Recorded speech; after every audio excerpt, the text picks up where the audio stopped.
ചില ആൾക്കാർ പറയും ടെൻഷനും സ്ട്രെസ്സും കുറയ്ക്കാനാണ് മദ്യപിക്കുന്നതെന്ന്. മദ്യപിച്ചില്ലെങ്കിൽ തലവേദന വരുമെന്ന് പറയുന്നവരും ഉണ്ട്. എന്നാൽ സത്യത്തിൽ ഇങ്ങനെയൊന്നുമല്ല.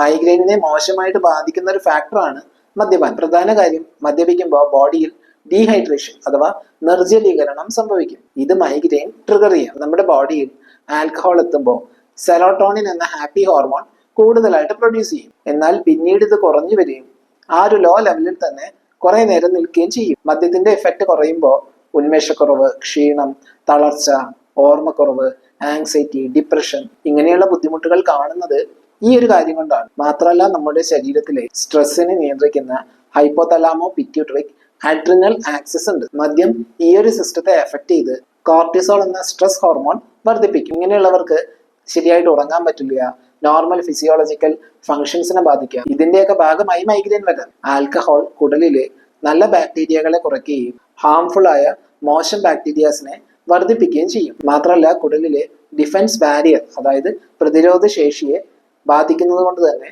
മൈക്രോ ഓർഗാനിസംസും ടോക്സിൻസും ഒക്കെ ബോഡിയിൽ എൻ്റർ ചെയ്ത് റിക്കറന്റ് ആയി ഇൻഫ്ലമേഷൻസ് ക്രിയേറ്റ് ചെയ്യും. ഇങ്ങനെ ഗട്ട് ഹെൽത്ത് മോശമാകുന്നത് ബ്രെയിനിൽ റിഫ്ലക്ട് ചെയ്യുന്നത് കൊണ്ട് മൈഗ്രെയിൻ വരാം. പല പഠനങ്ങളിൽ നിന്നും ഈ മദ്യപിക്കാത്ത ആളുകളിൽ കമ്പയർ ചെയ്യുമ്പോൾ തലവേദന കുറവുള്ളതായിട്ട് കാണാറുണ്ട്. മാത്രമല്ല, ഈ മദ്യപാനം കൺട്രോൾ ചെയ്യുന്ന ആളുകളിൽ ടെൻഷൻ, ഡിപ്രഷൻ, ആൻസൈറ്റി ഇതൊക്കെ കുറഞ്ഞു വരുന്നു.